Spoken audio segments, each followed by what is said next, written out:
एक गांव में एक किसान रहता था। उस किसान को जानवर पालने का बहुत शौक था। उसके पास पहले से ही बहुत सारी भैंसें थी जिनका दूध बेचकर वो अपना घर चलाया करता था।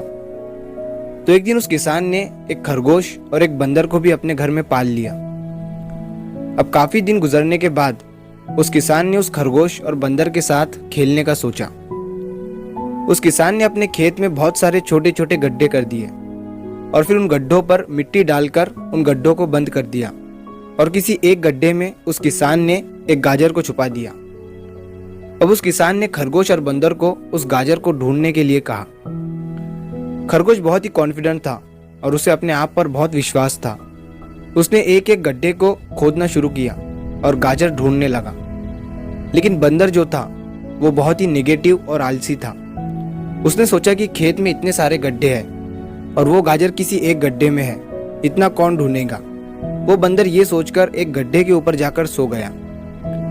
अब उधर खरगोश अपनी पूरी मेहनत से गाजर ढूंढ रहा था। एक एक करके खरगोश ने सारे गड्ढे देख लिए, लेकिन उसे किसी भी गड्ढे में गाजर नहीं मिली। सिर्फ एक गड्ढा बाकी रह गया था जिसके ऊपर बंदर सो रहा था। अब खरगोश बंदर के पास जाता है और उसे उस गड्ढे पर से उठने के लिए कहता है।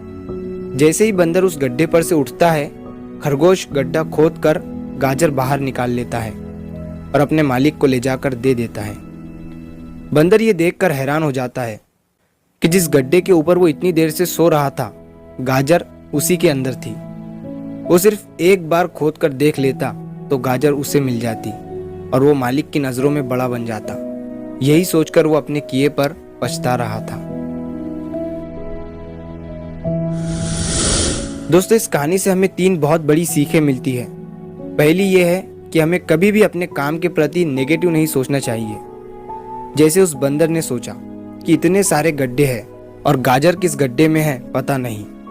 यही सोचकर उसने उस काम को अपने लिए बड़ा बना दिया। और दूसरी सीख हमें इस कहानी से ये मिलती है कि हमें एटलीस्ट कोशिश भी तो करनी चाहिए, क्योंकि हम जब तक कोशिश नहीं करेंगे किस्मत भी हमारा साथ नहीं देंगी। अगर वो बंदर जिस गड्ढे पर सोया हुआ था वहां से ही गाजर को ढूंढना शुरू करता तो उसे गाजर मिल जाती, लेकिन उसने कोशिश ही नहीं किया। और तीसरी सीख हमें इस कहानी से ये मिलती है कि हमें जल्दी हार नहीं माननी चाहिए। अब हमें नहीं पता कि हमें अपने काम में कौन से साल में कामयाबी मिलेंगी। वो 2025 हो सकता है, 2030 हो सकता है या 2032 भी हो सकता है, लेकिन हमें कामयाबी तभी मिलेंगी जब हम पॉजिटिव सोच के साथ कोशिश करते रहेंगे और हार नहीं मानेंगे।